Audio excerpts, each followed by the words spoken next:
life at all, you are probably well aware that putting your trust in the economy, your employer, or your bank account is not a good idea. They are all fair weather friends. One moment all is well, the next moment years of planning and hard work fall apart without warning. However, God is always faithful. We can be just as confident He's at work in our lives when everything looks crazy as when everything looks stable. We can always trust God to be our supply. The opposite is true as well. Even when things look peaceful and calm, that is not an indication of security. Our security comes from God. It's not at all dependent on what's going on around us, whether it is the economy, our finances, our children, or our marriages. We could and should trust God with all of it. When are we secure? After going through a particularly tough faith test, I noticed something about myself. When my circumstances began to look better, I trusted a bit less in God and a bit more in myself. Isn't that funny? After all, my situation didn't require much faith. What a mistake. We are no less dependent on God when things are going well as when they seem like a disaster. Good circumstances only provide an illusion of security. That's when it's easiest to see how things will all work out. But isn't it amazing how quickly we can go running back to God when things look bad again? We quickly realize that God was really our protection all along.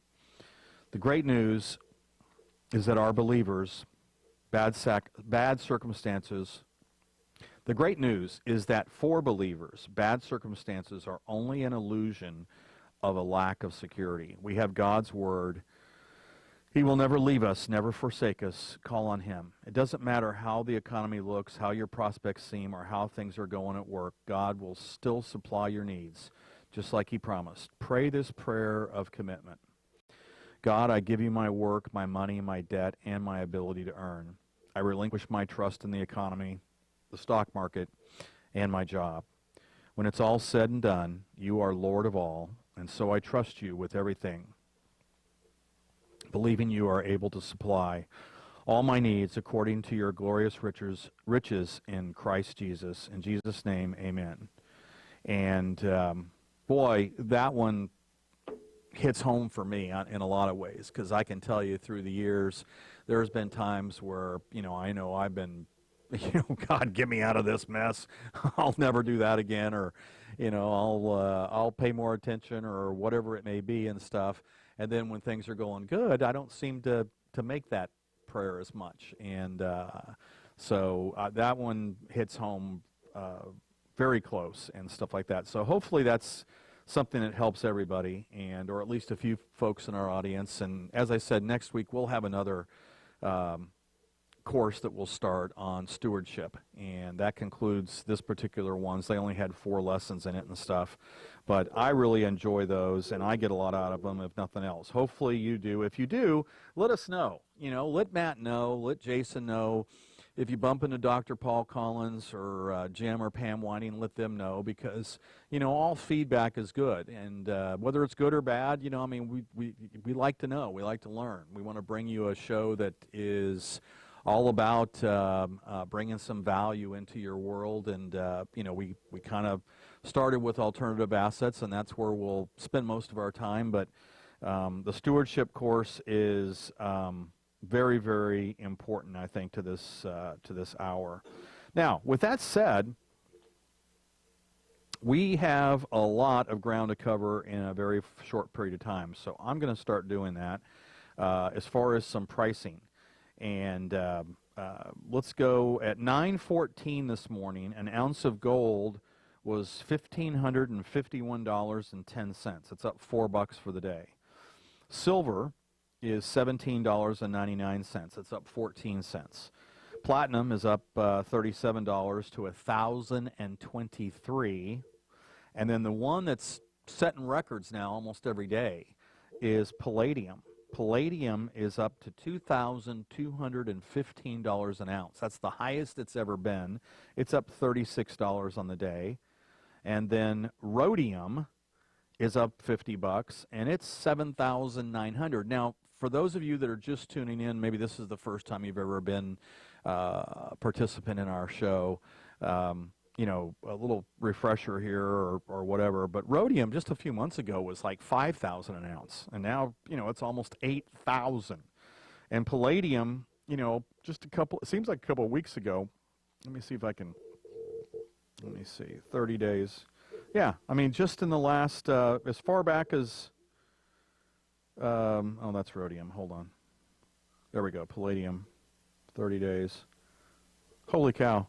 Yeah, as recent as like December 18th or 19th, palladium was 18.50 an ounce. And like I said, today it's 22.16.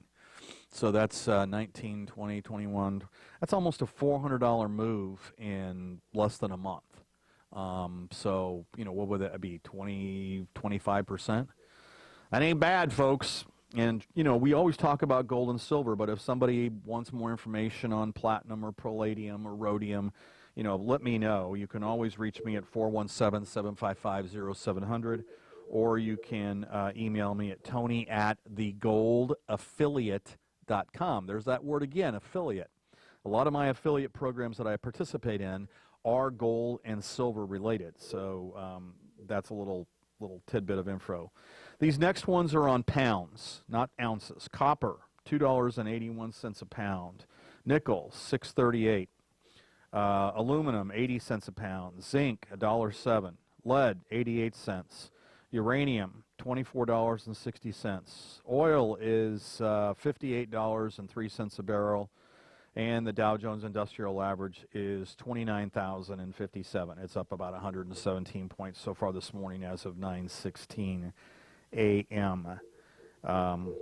So that's just a quick rundown of some of the pricing that's going on. If you haven't watched before, if this is your first time, and for those of you that I didn't make it really abundantly clear, you can go to my Facebook page, literally called The Gold Affiliate, and see a lot of the news stories that I've been posting through the week. And sometimes I need to do that just because I either need to start printing them out, so I've got them in a folder for the show, or just, you know, having a better memory, or I probably better write them down, knowing me and stuff. But I mean, just this morning, there were a couple of really good ones, and let me see if I can get to it real quick, and that'll help us. Is that me making that background noise? There's some background noise I can hear. Background noise? What's that?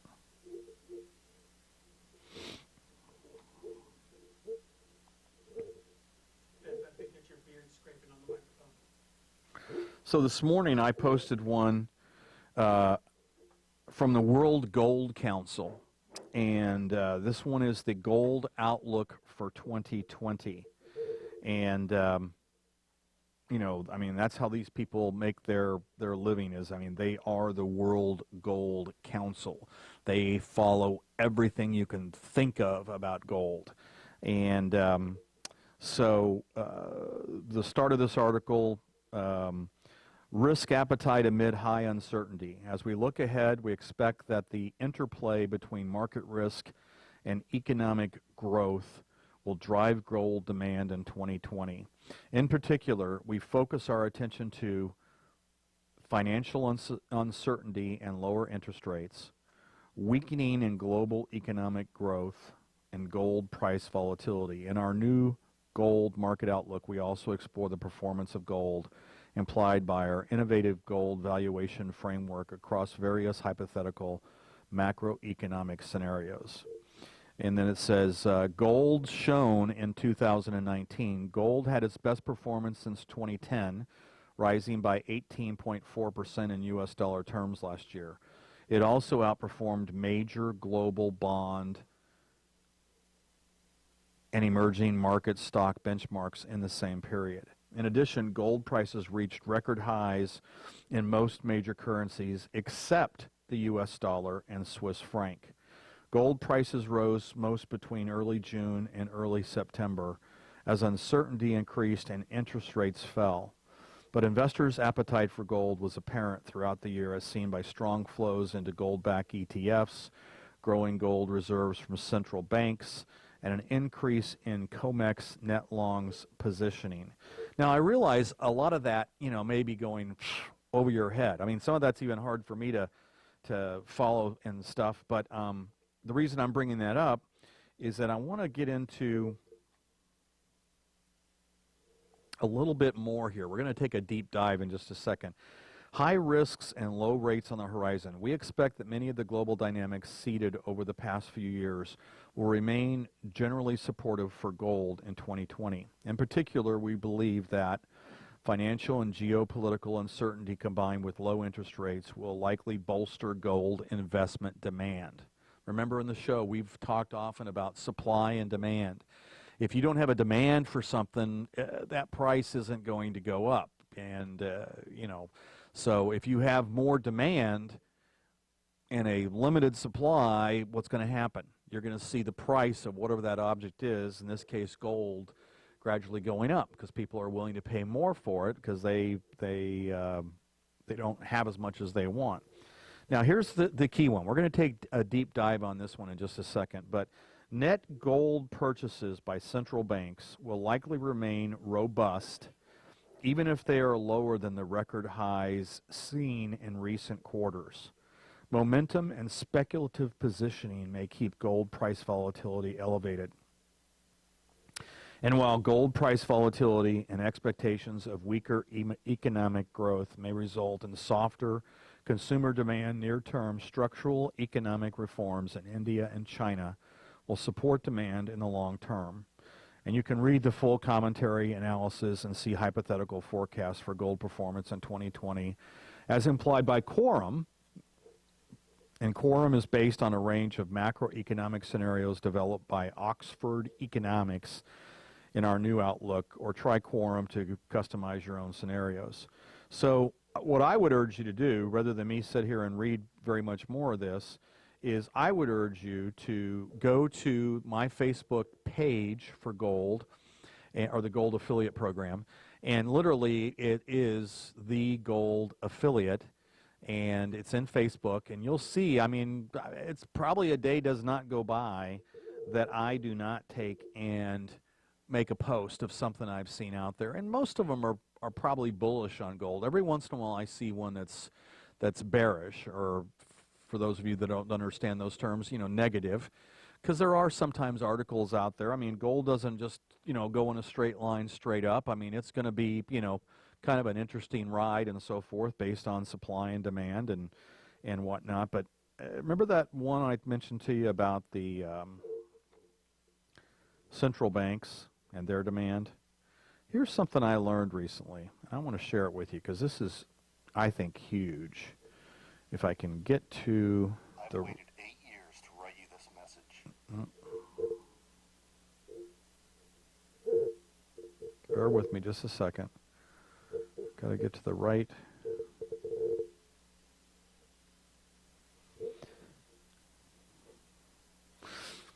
Okay. Have you ever heard of something called Basel III? Not nasal 3, but Basel III. I want to try and find the right one here because I was reading this last night.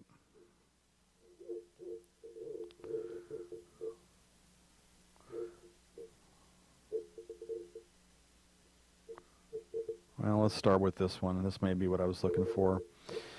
International banking regulations, Basel III support gold, okay? So I apologize for the little delay there, but I wanted to find the article that best is what I'm trying to describe here, because this is huge. This is really big. This is one of the things I was most excited to share with you. In fact, just a little minute ago, I had a call coming through from somebody that's thinking of doing a rather large transaction in gold. I didn't take it because you guys are more important to me right this second. Plus, this guy wouldn't have known that we were on the air, and I didn't want to put him in that awkward position. But it seems the financial world is waking up to what many of you already knew, that gold can provide safety in a time of turmoil. For many years, gold was the Rodney Dangerfield of assets, as it got little respect from the financial community. But after thriving during the financial crisis of '07 and '08, the Bank for International Settlements, now this is BIS, the Bank for International Settlements. This is huge. These guys, I mean, international settlements. This isn't just the U.S. and Fort Knox. This is the entire world. This is Switzerland and Brazil and Germany and you name it, China, France. I mean, this is the Bank for International Settlements began to realize how important gold can be to bring stability to a broken financial system. And Basel III guidelines. The BIS has a regulatory body that meets in Basel, Switzerland, and has come up with a series of directives for large international banks. These directives were called Basel I, Basel II, and the soon-to-be enacted Basel III guidelines. What is unique about each of these is that they have recognized the increasing importance of gold as a reserve on banks' balance sheets. Now, bear with me. I know some of this is a little bit technical and a little bit, getting into the details there, but this is huge. Golden asset. Gold used to be viewed, and pay attention here. This is really, really good. Gold used to be viewed by the banks as a risky asset, considered Tier 3, whereby only 50% of the market value could be accounted for reserve purposes. Of this policy, Frank Holmes of the U.S. Fund said gold has historically been classified as a Tier 3 asset when determining how much money a bank can loan. That's what this is all about, is the reserves of the bank dictates how much money they can loan, and we all know banks don't make money if they're not lending it. So this is key to their survival and profitability and so forth, is their ability to loan money, and all of a sudden, when determining how much money a bank can loan, the bank's gold holdings have traditionally been discounted 50% of the current market value. So right now, gold's what, $15.52 a minute ago we said? So if you were a bank before this change and you had gold on your balance sheet in your Tier 3 part of your portfolio or your balance sheet, you could only acknowledge, what, $750 of it, 50% of that. With value cut in half, banks have little incentive to hold gold as an asset. Therefore, gold has not played a critical role in major world banking reserves until recently.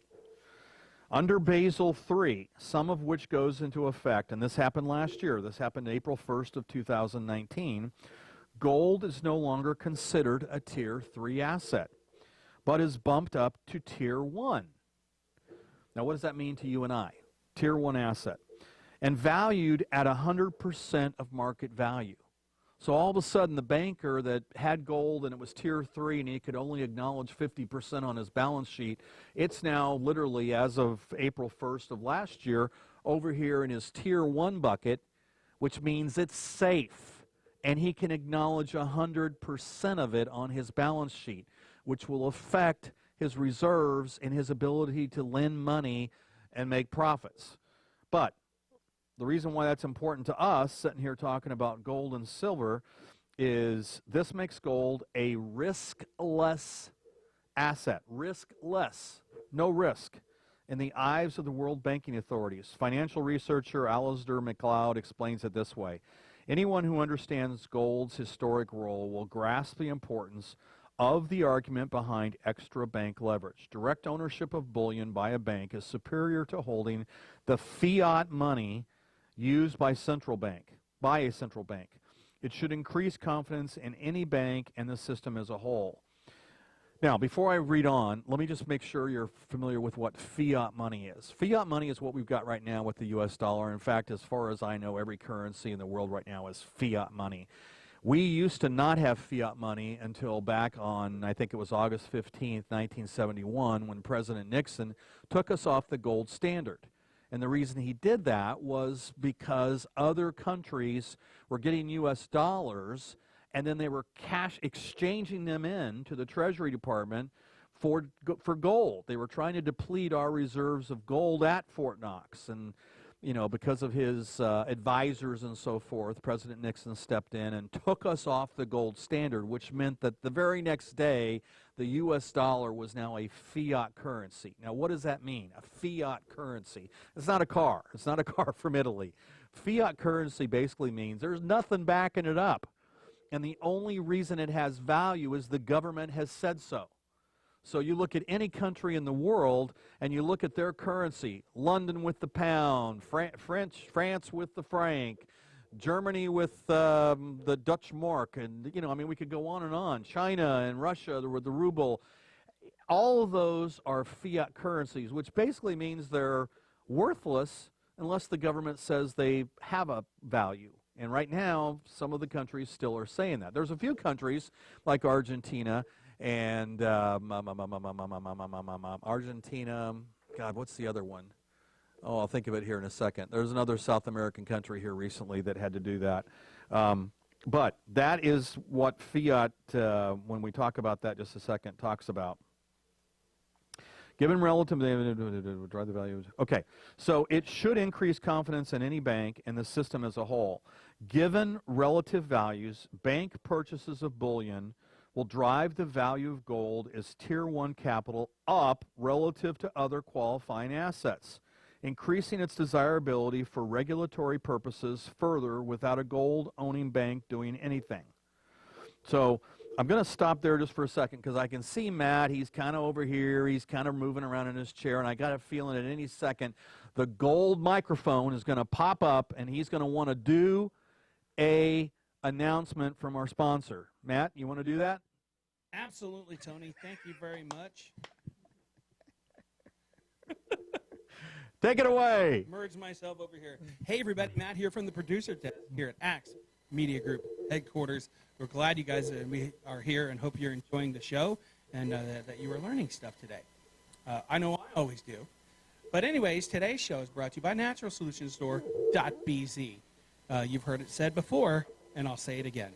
naturalsolutionstore.bz. Now, the product I'm going to talk about today is going to be Berberine HCI. What is Berberine HCI, you might ask? Good question. I'm glad you asked it. It has antibacterial, anti-inflammatory, and immune-enhancing properties. It's effective against a wide range of bacteria and protozoa and fungi. It can be used topically on cuts and other wounds, and it's perhaps most commonly used to treat gastrointestinal issues, including traveler's diarrhea and that from food poisoning. Now, what is traveler's diarrhea, you ask? Well, I'm not really going to delve into that too deeply, but let's say you're traveling to a different state, different country, and you eat food that you're not used to from that area. It can upset your digestive tract. Well, Berberine HCI will have your digestion back on track in no time. So if this applies to you, go online, naturalsolutionstore.bz, and pick up a bottle of Berberine HCI today. Back to you, Tony. That's what I always thought you were, Matt, was a fun guy. That's why I can't take it, because it'll kill me. Oh, I couldn't resist, folks. When I heard that, I was like, oh, I gotta say that. I apologize. I digressed, I guess. Okay. Oh, that's a really good one. Okay. I enjoyed that joke. No apologies necessary. You're a fun guy too. Thank you very much. Okay. So now where I left off was Basel III and the central banks being able to change how gold is listed on their balance sheets from a Tier 3 asset to a Tier 1 asset, which means that gold is now riskless and they can account for 100% of its value in all of their formulas for their reserves and how much they can lend and so forth. So let's do this. Purchasing gold. This partially explains why central banks worldwide have been purchasing gold in record amounts the last few quarters. Now think about that. Ever since this show came on the air, it seems like every week we're talking about the demand for gold and the number of tons every month that's being purchased by central banks. As they realize the cost to purchase will likely rise when commercial banks begin holding gold as a reserve on their balance sheet. So in other words, central banks are so far the only ones. It's not the commercial banks. In some countries, such as the United States, gold was already recognized as Tier 1 and was reckoned as such in bank reserves. But across many nations in Europe and elsewhere, gold is just now beginning to be acknowledged for the safe haven characteristics it has been known for elsewhere. Some experts believe that as Basel III begins to take effect, an increase in the demand for gold from large banks will ensue. We could see demand increase by 500 to 1,000 tons per year on an already tightening amount of available supply. Some of this increase in demand has already begun to manifest, causing gold to rally during a period of economic conditions often associated with a gold decline. The fact that gold has continued to show strength in spite of interest rate increases bodes well for a future of likely interest rate declines. Support for gold. While some are forecasting a swift and significant jump in the fiat price of gold due to Basel III, what is more likely is a gradual building base of support for gold. As banks continue to strengthen their balance sheet with gold, but it is important to recognize what the authorities in the world of finance now officially acknowledge, that gold is essentially a risk-free asset to own in times like these. I can't raise my voice any louder without Jason and Matt hauling me away in a straitjacket. I got to tell you, that is huge. Essentially a risk-free asset to own in times like these. But this is not an entirely new revelation, but rather a return to what many in history have told us before. One such individual was the American economist and former board member of the Federal Reserve, John Exter. John was referred to by some as one of the few honest central bankers for his candid discussion of risks that existed in the world monetary system. But perhaps what John is most famous for was his graphical depiction of what became known as Exter's inverted pyramid. His original pyramid has been updated several times through the years, allowing for newer and riskier financial inventions that did not exist in his day. But the principles he espoused and illustrated with the pyramid are still valid today and are apparently being considered by those drafting banking regulations such as Basel III.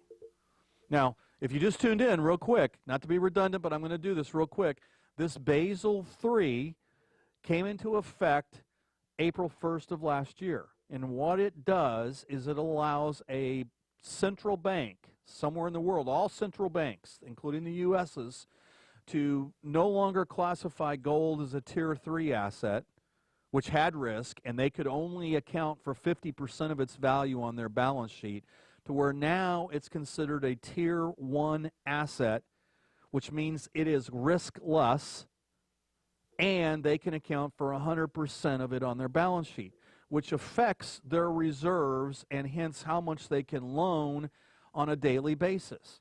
So, and, you know, their profitability and so forth. That's a subject for a whole other day, you know, too big to fail. That was what happened back in 2008. Some of these banks were perceived as too big to fail, and they were failing. So what did the Federal Reserve do? The Federal Reserve jumped in. Remember Ben Bernanke on the TV all the time, and they started infusing cash into the system. They were printing money faster. They couldn't print it any faster.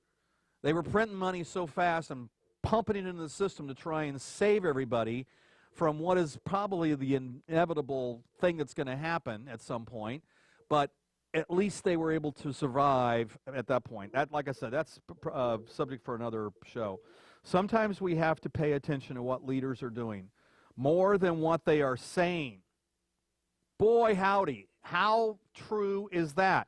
Let me repeat that. Sometimes we have to pay attention to what leaders are doing more than what they are saying. While there is much discussion about paper money, electronic money, and cryptocurrencies, governments and central banks around the world have been accumulating record amounts of precious metals.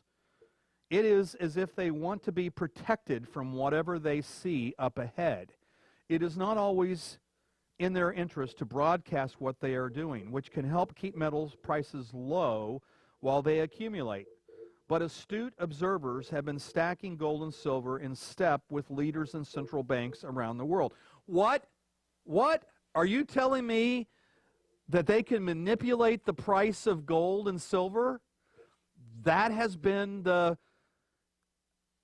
the thought of a lot of people now for decades, and that's why gold has stayed where it was. I mean, you know, it just recently, I guess what was it, 2010, you know, had a nice run up, and now we're at 1552 or thereabouts after I've talked now for a few minutes.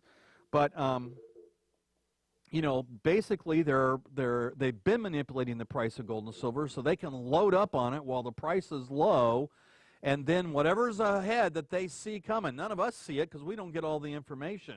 The nightly news people, the talking heads aren't telling us what's going on.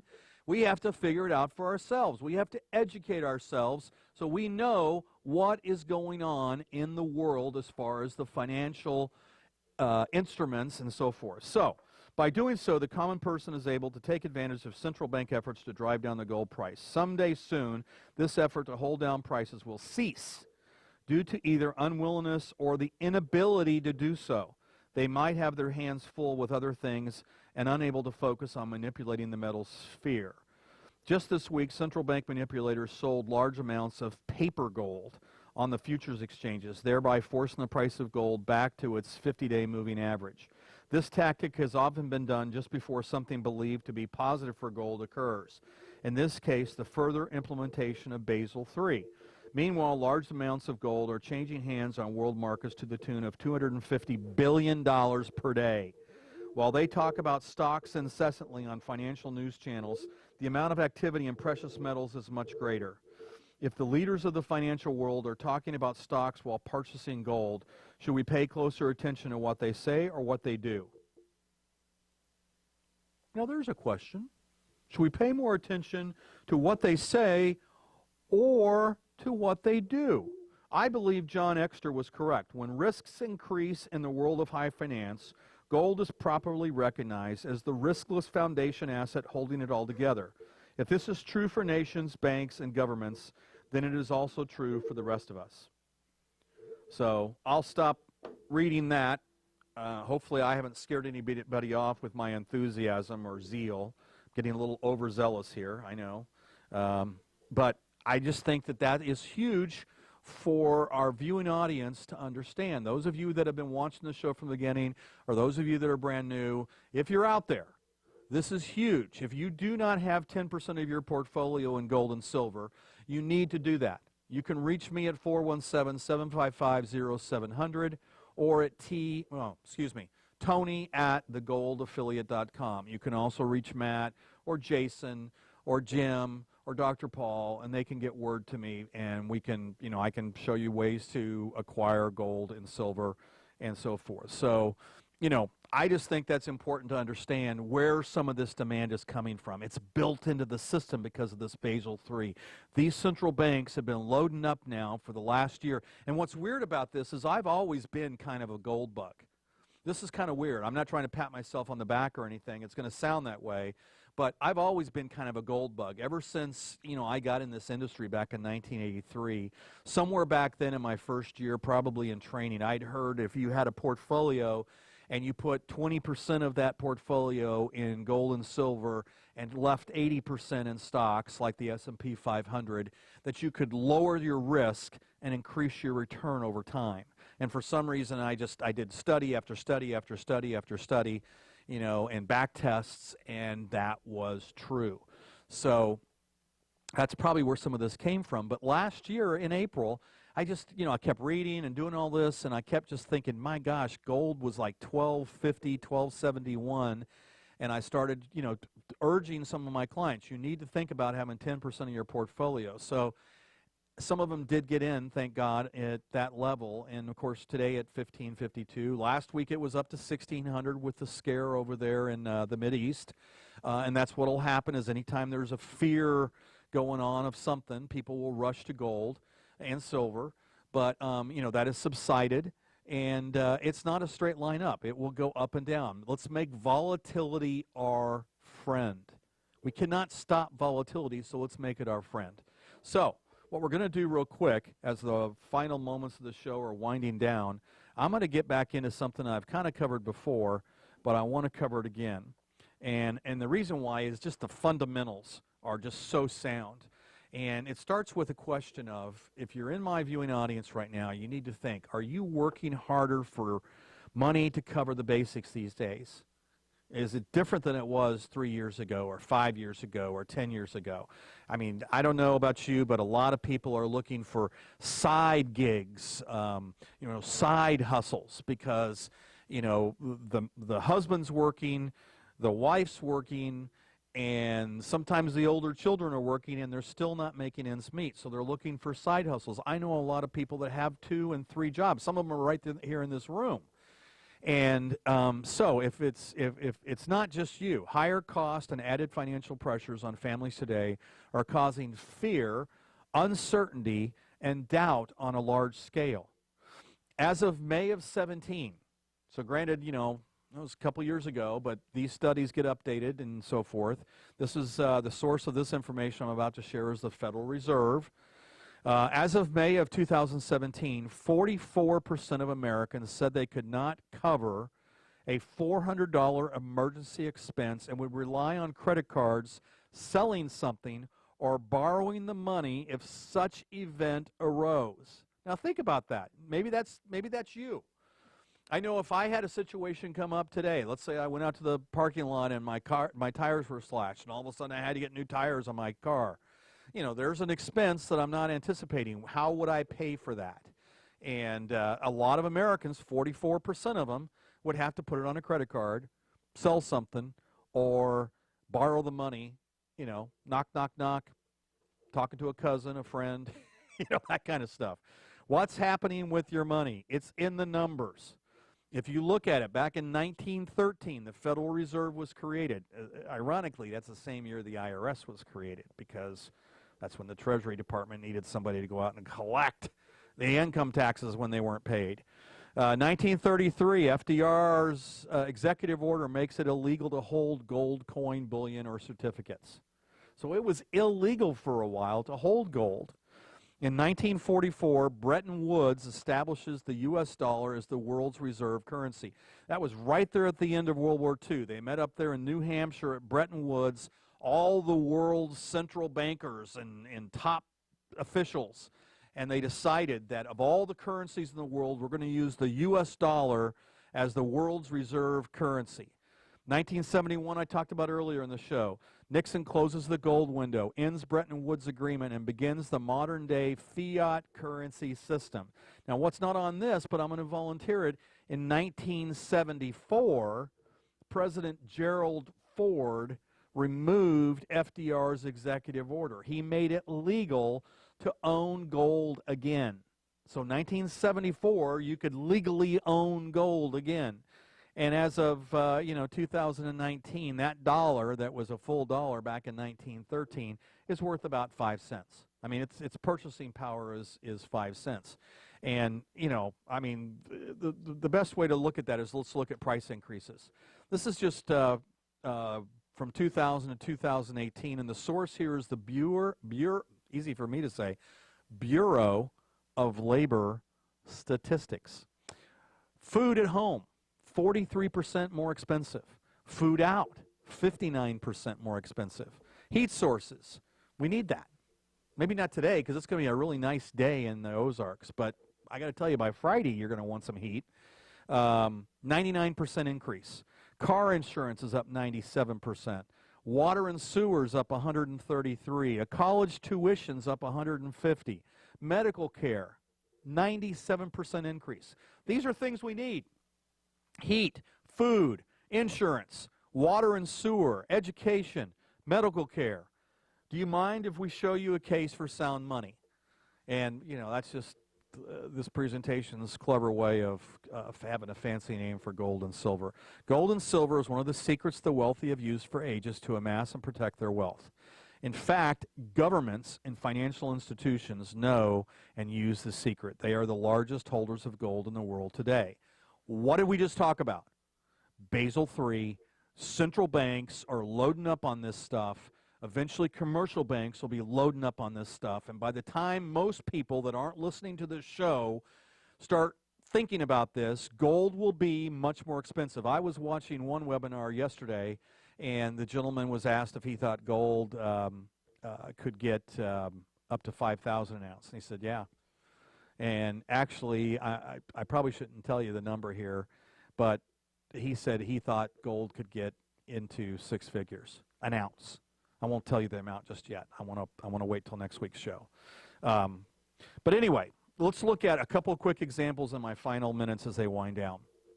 1965, you could have bought a Ford Mustang for $2,500.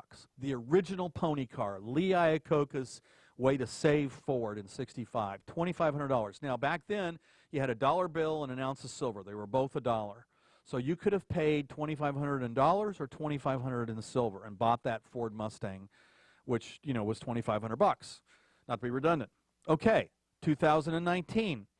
You walk into a Ford dealership down there on Glenstone, Corwin Ford, I guess it's called these days, and you want a Ford Mustang. You have your $2,500 $1 bills, and you go to buy the new Ford, and they're going to laugh at you. You're going to have something more than $2,500 $1 bills. You're going to have some financing. You're going to have to do something because you're not going to walk out of there with a new Ford Mustang. If you walked in there with 2,500 ounces of silver, which would have bought the car back in 65, you would have over 40 grand. You'd have enough to buy possibly two of the Ford Mustangs if you would go for the, they're ones with less features. I mean, obviously, if you want the top of the line one, you're going to be able to get one, which is fine. But if you got the entry level 6-cylinder and you didn't have to have heated seats and all this, navigation, all this kind of stuff, you could probably squeeze two out of that. So that's the difference between gold or silver and dollars. Let's look at gold real quick. Back in 65, if you had $10,000, you could have bought a house, probably a nice 3-bedroom, 2-bath ranch, probably about 1,900 square feet, and you could have done that. Or you could have put $10,000 into gold. You would have purchased 281 ounces of gold back then at $35.50. Today, that $10,000 house is going to be about $85,803. That's based on housing inflation rate. Your gold, you'd still have 281 ounces, right? You haven't added, you haven't deleted. But with the price of gold, you'd have $421,781 approximately. And the source of that is, let me see, the spot rate on that was August 7th of 2019, Bureau of Labor Statistics. So after seeing these stats, does your financial future seem more challenging? But why aren't your financial professionals telling you about it? The truth is they don't want you to know. They want you to think it's not important to know the secret of sound money. We believe in you, and we want to guide you in their journey to amassing and protecting true wealth for your family and your legacy because you deserve it. And at that point, I'm going to stop this part of what I was doing because I think I'm just about out of time. Jason, how much time we got? 2 minutes? I want to stop that because I just want to stress, if anything that's been shared in this show today makes sense, and especially if you do not have 10% of your portfolio in gold and silver, you need to give me a shout. And you can reach me at 417-755-0700 or Tony@thegoldaffiliate.com. I have programs that can work for billionaires, all the way down to the guy on the street that just wants to add one silver coin a month. I've got the entire spectrum covered as far as how to help folks no matter what your budget is. And, excuse me, I think it's important for me to stress that because I don't care if, you're pushing your belongings around in a shopping cart. You need to start looking for ways to acquire some silver and possibly some gold because there will become a day of reckoning, in my opinion. I don't know how soon it's going to be. It may be this year. It may be somewhere down the road. Venezuela. I knew my memory would kick in. Argentina and Venezuela, back earlier when we were talking about major countries that have already experienced this. Anyway, we're almost done here. I do want to thank Jim and Pam Whining for allowing me to come on here on Wednesdays. I hope this morning's tirade wasn't too intimidating or scary or anything like that. Dr. Paul Collins. I need a hug and a nap and a corner to cry in now. Well, we can do all that. Now, a nap you're gonna have to take by yourself or something. But Preferably. Yeah. okay, good. I'm a sprawler, so it wouldn't work. Okay. With any, But thank you so much for viewing. Thank you for continuing to watch our show. Next week's show is going to be fantastic. I'm working on getting us a guest speaker that I think you're going to find very, very exciting. And are we out of time? Yeah, we've been out of time for about a minute and a half now, but. Oh, well, we're done. So if you're still watching, thank you very much. We'll see you next week.